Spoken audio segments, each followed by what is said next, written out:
What we have here is perhaps one of the most interesting small cars to come out of China in 2026.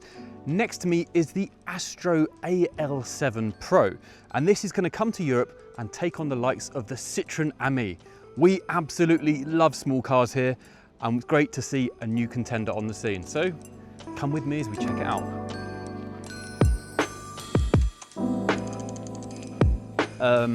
Hello. Have you seen how small and cute this car is?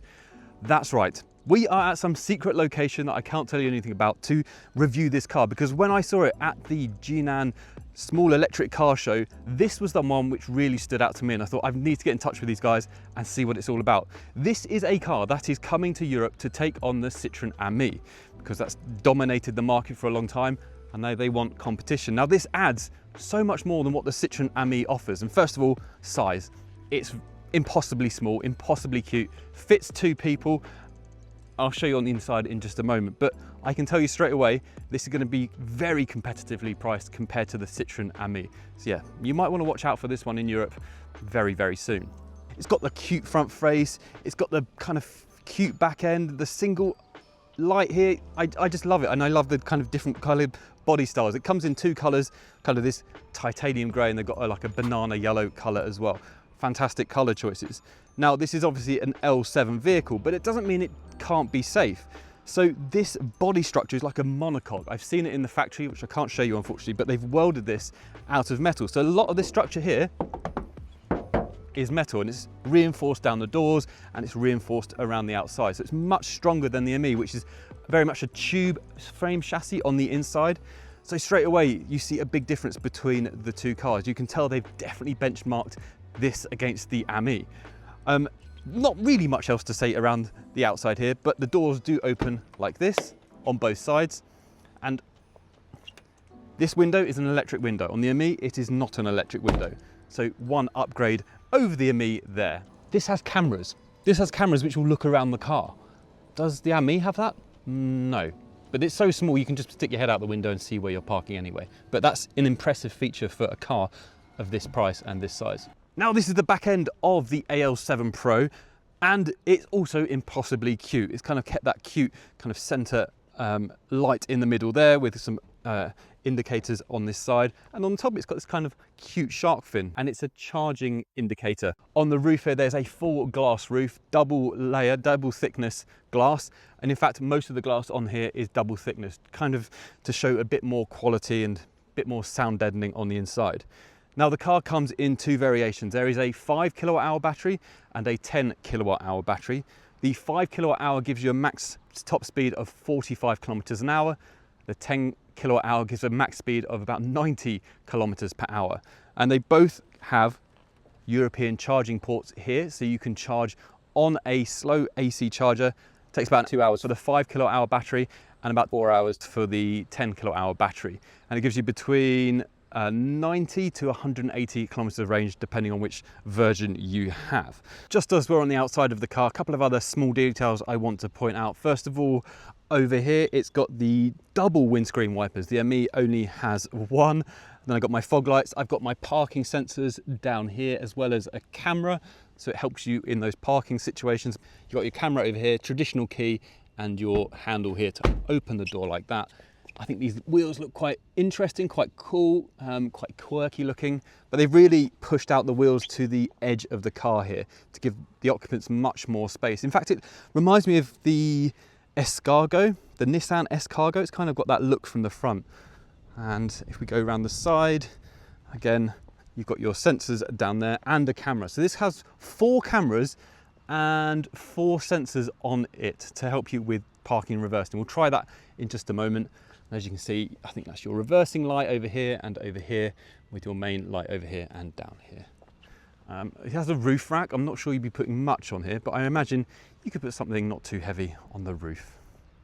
Now there's a few other features of the car I want to point out, because I know some of you are deeply interested in this, and I have the actual spec sheet here, and I love spec sheets. It's not full of PR waffle, it's just got the actual specs of the car. So first of all, the size of this car is 2.3 meters long. It's 1.29 meters wide, and it's 1.72 meters high. Now at the front, it's got McPherson strut suspension and it's got disc brakes at the front. The rear is drum brakes and trailing arms. So it's got the proper setup at the front and at the rear. There's also OTA updates coming to this system in the future. So very much like most electric cars these days, this will actually get updated software as time goes on. The battery on the inside is an LFP battery, and the motor is at the back, and it's a permanent magnet synchronous motor. Now I really like small car manufacturers like this because they just take risks and go a bit bonkers, and they kind of do what they want. And that's very much the case in here. So with those doors opening that way, it makes getting in and out very easy. But as soon as you get in here, you notice that this is very different from the Citroën AMI. Perhaps it's not quite as funky or fun, and it does have some of those kind of Lautola kind of feelings. So it's got the handbrake down here, but then when you're behind the wheel here, of course it's very plasticky, but it feels like a proper car. Now visibility in here is good. You've got a central display over there, which is a circular display but with a square screen in the middle. Lots and lots of buttons, lots and lots of plastic with some fun touches, different kind of colors around the wheel, and some hooks on the dashboard. Gargantuan bucket for things in the front as well. But, and this is probably the biggest difference between the two, is that, well, it's the electric windows is one, but this has air conditioning. As standard, it has air conditioning.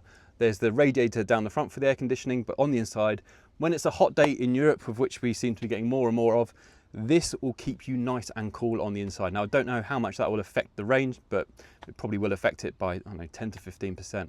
But to have a small car like this in a hot country, perhaps Spain or France, with air conditioning, yeah, that's a big win over the AMI for me. And straight away, that makes this such a more compelling proposition than the AMI. The headroom in this is huge.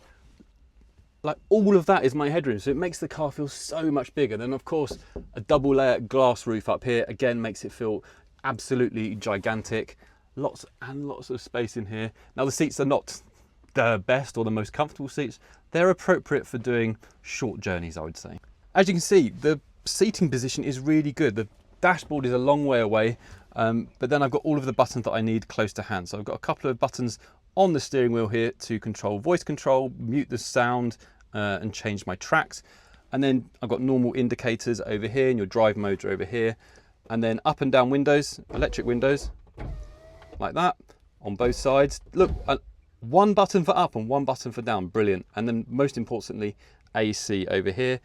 This is your bucket where you can store all your things, as well as a power outlet, USB and USB-C over there.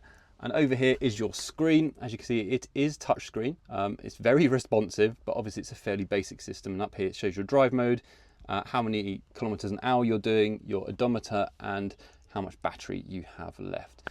Those kind of cute hooks over here. Handy bottle holder over here. Yeah, and I think, you know, more than enough for me. Okay, so this is my first time out in the Astraux car. And thank goodness for air conditioning. It's about 32 degrees today, so it's very hot. So we're gonna go down the road here. I just have such a big love for small cars like this. Now we're on like this proving ground as part of the factory, so we can't do much testing, but straight away it feels like a normal car. So I've got all of my indicator, my drive modes down here, but then the driving feel itself, of course, it's not gonna be like a Neo ES9 at all, but feels very much like a Wuling Mini EV kind of driving feel. I mean, this is perfect for running around in the city. So we're going to go round the corner now on this very exciting test drive. And as we go, really enjoying the steering. It feels very light, quite responsive to what's going on the road. And then we give it some beans. And it's got some pickups. If you're joining a faster road, you could get up to 60 kilometers an hour pretty easy. This is very impressive for a small car. So straight away, it's got the speed that the AMI doesn't have. And I think that's maybe one of the AMI's failings. If you wanted to go on a slightly faster road, it's terrifying because you're stuck at 28 miles an hour. But this, yeah, I can see this being very popular. Quite like this square steering wheel as well. Brakes are okay. They're decent for a car like this. And this is a car that is coming to Europe. This is a car that you will see on the road. And I absolutely love that they've taken on the Citroën AMI and offered something else. Hopefully this will be a big success for the company and they start bringing out more cars. But I'm so happy to be reviewing a really small car. It makes my heart sing. More of this, please.